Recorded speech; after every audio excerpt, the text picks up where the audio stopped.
Dalida, c'est Madame Renée Corbat, qui habite à l'avenue Florimond à Genève, qui vous dit ceci. Certains artistes enregistrent aujourd'hui les chansons qu'ils auraient aimé créer. J'ai toujours beaucoup aimé la chanson qui réussit ce petit miracle de raconter une histoire l'espace de 2 à 3 minutes. Évidemment, elles sont souvent bien mièvres, ces historiettes, mais dans la vie de chaque jour, il n'y a pas que des moments d'exception. Alors, chère Dalida, quelles sont ces chansons que vous auriez aimé créer? Merci à Lettres Ouvertes de nous permettre de bavarder un petit moment avec vous. Et c'est vrai d'ailleurs ce que dit Madame Corbat. Dans la vie de chaque jour, Dalida, il n'y a pas que des moments d'exception. Oui, il a bien raison, Madame Corbat.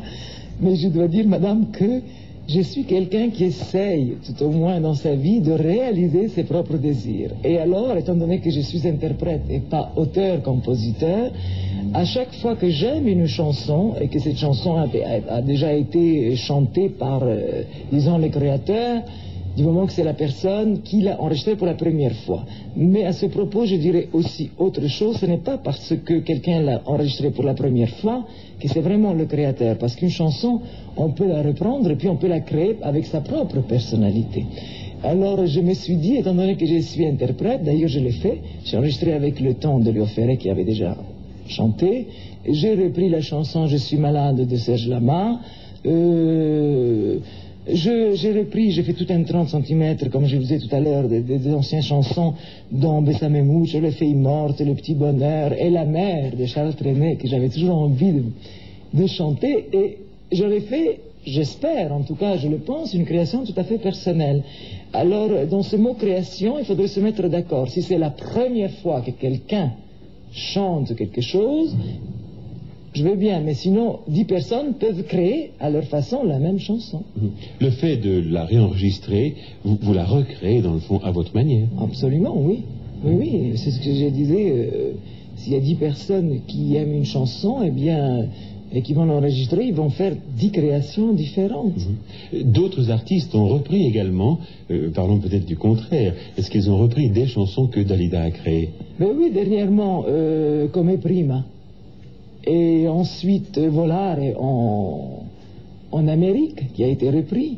Et puis aussi, mais ça, Garde-moi la dernière danse, mais c'est le compositeur qui l'a repris. Oui. C'est lui qui l'a écrit, c'était Mort Schumann qui me l'avait écrit pour moi, Garde-moi la dernière danse, et maintenant il l'a repris. Mais enfin, si vous voulez, pour donner raison à cette femme, à cette dame qui dit de créer, enfin c'est moi qui l'avais chanté pour la première fois, voilà. Et puis, vous parlez de Come Prima, c'est évidemment la grande époque de la chanson italienne, car on l'oublie un petit peu. La chanson italienne, il y a quelques années, a donné le ton même à la chanson française, vous vous souvenez? C'est-à-dire, oui, il y a... Elle est restée, disons, reine en France, un peu partout dans le monde, pendant 4 ans. De 56 à 60, la chanson italienne, vraiment, elle était internationale. Oui, il y avait les Modugno, Rachel, etc. C'était cette grande époque. Oui.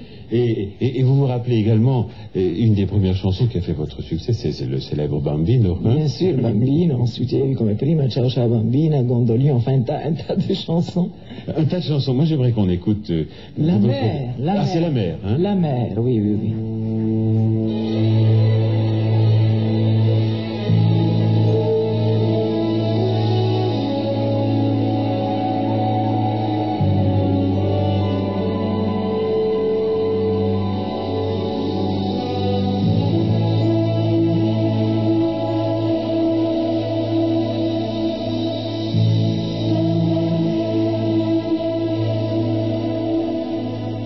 La mer